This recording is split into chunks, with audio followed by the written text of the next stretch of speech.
Panginoong Kristo? Tao ka hindi? Sagutin mo ang tanong ko. Tao ka ba hindi? Bakit tayo mo magsalita? Ikaw ba may sakit na epilepsy? Ha? May sakit ka ba na epilepsy? Lalaki ka ba, babae? Sagutin mo yung tanong ko. Bakit tayo mo magsalita? Magsalita ka. Aalis ka sa loob ng katawan niya. Aalis ka sa loob ng katawan niya. Sagutin mo yung tanong ko. Aalis ka sa loob ng katawan niya. Ha? Ayaw mo taga magsalita. Magpipilipitan tayo sa loob ng katawan mo. Ano? Aalis ka sa loob ng katawan niya. Sa pangalan ng aking ama na si Jesus, sumunod ka. Aalis ka sa loob ng katawan niya.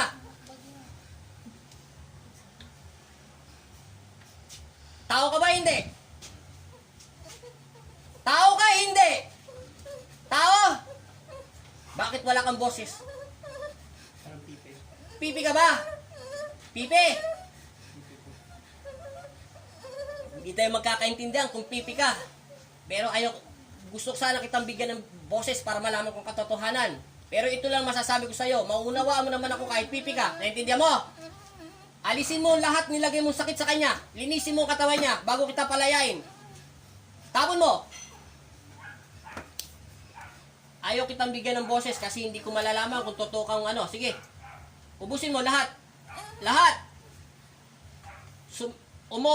Tumungo ka lang. Lalaki ka ba, babae? Lalaki ka ba?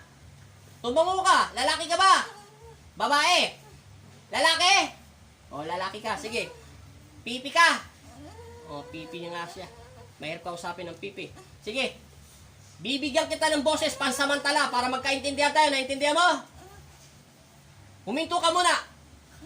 Magtiwala ka sa aking ama na si Jesus. Bibigyan kita ng pahintulot. Panginoong Kristo at Amang Jesus Nazareno.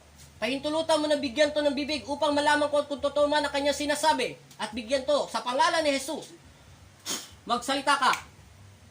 Magsalita ka na. May boses ka na. Ano ang pangalan mo? Babae ka lalaki? Magsalita ka na! Mayroon ka ng boses! Pakinggan mo ko. Oh, di ba sabi sa'yo may boses ka na? Lalaki ka? Oh, sige. Linisin mo yung katawan niya. Patay ka ba? Patay ka. Yun pala. Ayaw mo siya, hindi siya malalaglag. Sige, linisin mo lahat. Tanggalin mo lahat ng sakit. May gusto ka ba sa kanya? May gusto ka ba sa kanya? Oo daw. Ilang minutes na yan? May gusto ka. May gusto ka kay RB Mariano? Alam mo Rong, may gusto ka sa kanya? Saan ka patay? Sa loob ng bahay nila o sa labas ng bahay nila o nakita mo lang to? Saan ka patay? Ano? Sa loob ng bahay nila? May boses ka, binigyan ka ng aking ama. Pansamantala itong gagamitin mo para magkaintindihan tayo. Sige, linisin mo. Huwag kang iibig at magkakagusto sa buhay na tao. Meron tong asawa. Sige, linisin mo lahat. Alisin mo yung sakit niya sa balakang, pati dito niya sa binti niya ito. Sinabi ko sa'yo, kakausapin kita ng matino. Umayos ka, ayusin mo yung katawan lupa niya. Hilahin mo siya. Hindi ito makakaayos. Sige. Sige, hilahin mo. Yan. Linis. Linisin mo lahat ng katawan niya. Makipag-usap ka sa akin na maayos. Naintindihan mo? Hindi kita sasaktan. Sige, ubusin mo lahat. Tanggalin mo lahat. Tanggalin mo. Isang patay. Isa siyang pipi. Pero binigyan siya ng Panginoon ng boses para makapagsalita. Lalaki to. Sige, tanggal. May gusto siya dito kay, ano ba pangalan to? Kay RB Alamurong. Nananaginip to kasi kanina tinignan ko yung mata nito. Hindi ko na masyado pinapansin. Sige. Ubusin mo lahat. Wala kang titira. Ubusin mo lahat. Ako masusunod sa araw nito, hindi ikaw. Sige, tanggalin mo. Lahat, hanggang balakang niya. Hindi puro dibdib niya. Balakang. Boom, doon. Yan, tanggal. Lahat. Ubusin mo. Mainit to. Mainit to. Sige. Patay to. Ubos! Wala kang ititira. Ilang kayo sa katawan ni RB, alam mo Rong? Isa ka lang? Isa ka lang? O, sige. Bilisan mo, pansamantala ka lang binigyan ng boses, pansamantala mo lang magagamit yan. Matagal ka ng patay? Sa bahay nila? Ilang kayo patay doon? Marami? Marami? Marami kayo nakatira doon? Oo, marami daw. Oo. Oo? Oo, yun. Sabi ko sa'yo, may boses ka na. Parang TV pa rin. Ha? Parang TV pa. Hindi, konting boses lang yon kasi hindi siya pwede bigyan ng totoong boses. Ang Diyos na magbibigay. Humingi lang akong pahintulot sa anghel para bigyan siya ng boses. Gusto mo na makit sa langit? Gusto mo na manahimik? O ayaw mo? Pagbibigyan kita, sa langit mo gusto mo, doon ka lang sa permis doon sa... Hindi ka na pwede sa bahay nila. Ilalabas kita, sayo sa gusto mo. Anong gusto mo? Gusto mo pumunta sa langit? Gusto mo pumunta sa langit? O sige, linisin mo muna. Palit tayo ng ang ginawa mong kabutihan. Papalitan ko na susukliang ng aking ama na Panginoon mo rin, yung gagawin mo sa kanya. Sige, linisin mo. Huwag ka na magkakagusto dito ha. Naintindihan mo? Ipahintulot mo na magkaroon to ng anak ha. Naintindihan mo na? Naintindihan mo? Huwag ka nakikisiping sa kanya. Naintindihan mo? Naintindihan mo sinasabi ko? Oh. Sige. Kaya pala malamig ang katawan niya. Ubos. Para tong bangkay. Sige. Lahat. Tanggalin mo. Kaya hindi pala siya nasasaktan masyado. Kasi patay. Spirit. Oh. Ubos. Lahat. Bilis! Ilang minutes na? 6. 6. Bilisan mo!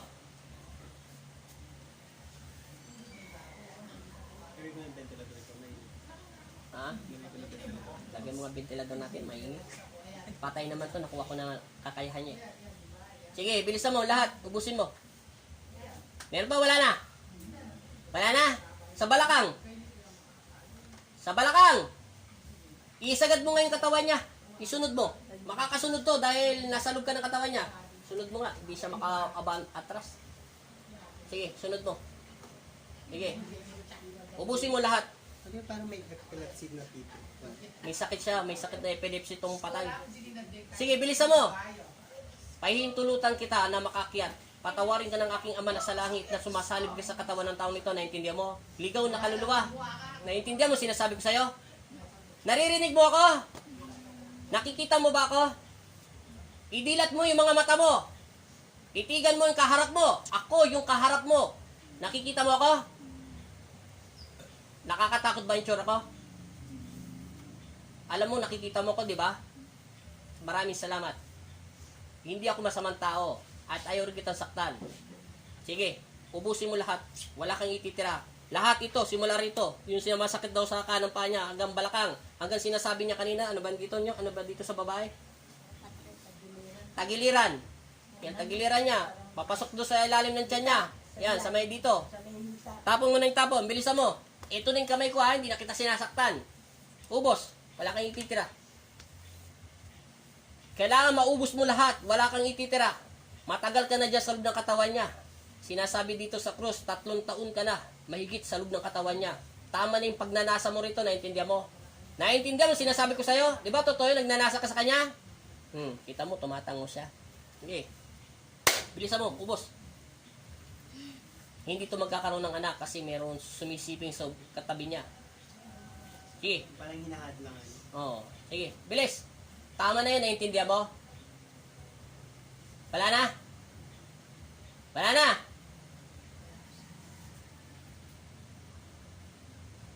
Ayos mo yung ulo mo, no? Isabay mo yung ulo mo sa kanya. Ipikit mo ulit yung mga mata mo. Sa pamamagitan ng pagsambit ko sa inyong pangalan ng Panginoon Kristo. Humihingi ako ng pahintulot na pababayin niyo po ang aking 2 anghel upang basbasan nito ang taong nito upang manatili na ito sa pangalan niyo, Ama, sa langit. May nakikita ka liwanag? Ilan? Isa, 2? Isa? Magsalita ka, isa? Babae, lalaki? Babae ba siya? Ano ang dala niya? Wala ka nakikita. Maliwanag lang. Sige, umayos ka. Sa pangalan ni Jesus at sa pangalan ng aking Ama na si Jesucristo, sa pangalan ng Ama, ng Anak at Espiritu Santo, sumalangit na wang itong kaluluwang piping nito o sino man siyang nilalang. Sa pangalan ni Jesus, humayo ka. Siya'y nawa. Amen. Layas. Ano pangalan niya? Ay, teka lang. Ano pangalan mo? Anong apelido mo? Ano ang gitna mo? Maliwanag. Ilang minutes na yan? 10. Meron pa tayo minutes. Tingin ka ng diretso sa akin. Sabi mo in Jesus name. Lakasan mo in Jesus name. Sa pangalan ni Jesus. Pangalan ni Jesus. Jesus Jesus. Nazareno. Nazareno. Maraming salamat po. Maraming Itaas mo yung dalawang kamay mo. Diretso. Baba mo. Huling tanong. Isang sagot, oo, hindi lang. O pwedeng opo, pwedeng hindi. Bahala ka. Ikaw ay nakaupo sa araw nito, ginagamot ka ng Panginoon Kristo, hindi ako nagagamot sa iyo.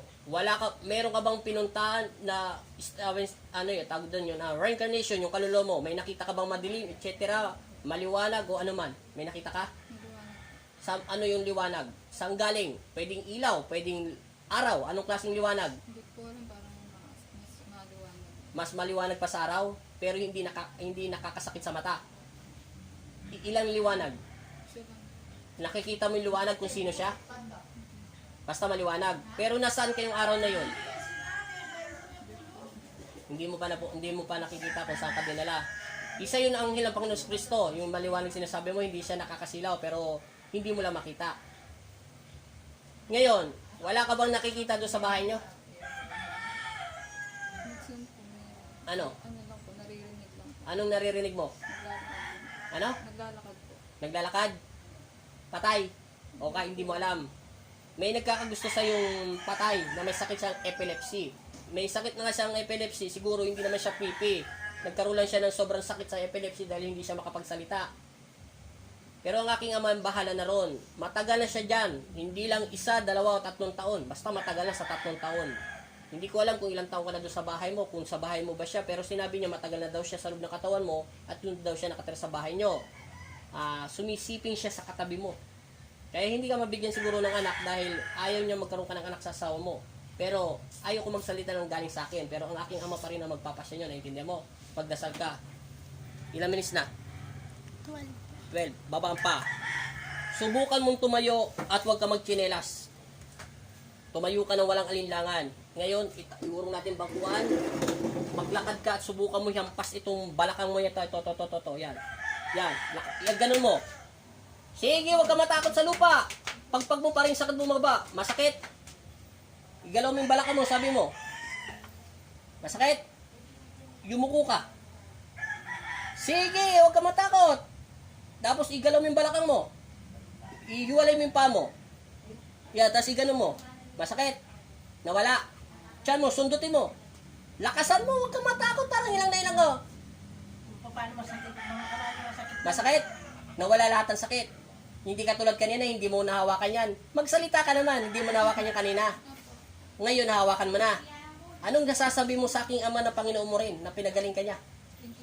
Hindi ka sa akin magpasalamat sa aking ama, naintindihan mo?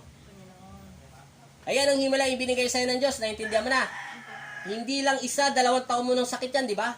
Matagal na. Kaya hindi ka magkaroon ng anak dahil meron ayaw kong sabihin nakikipagtalik. Tumatabi na lang sa'yo sa pagtulog. Kasi humahanga siya siguro sa kagandahan ng iyong mga mukha. Yun lang. Kasi yung mata niya. Naintindihan mo lang?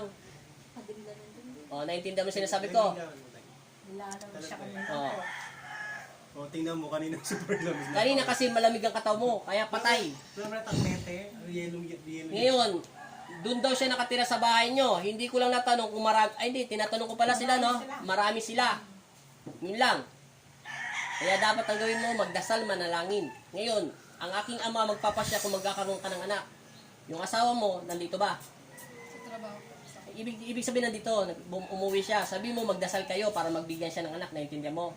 Kaya hindi kayo nabibigyan ng anak dahil kulang at mababaw ang iyong pagdarasal sa Panginoong Kristo. Naunawa mo na. Sigurado, wala na sakit. Tumalong ka.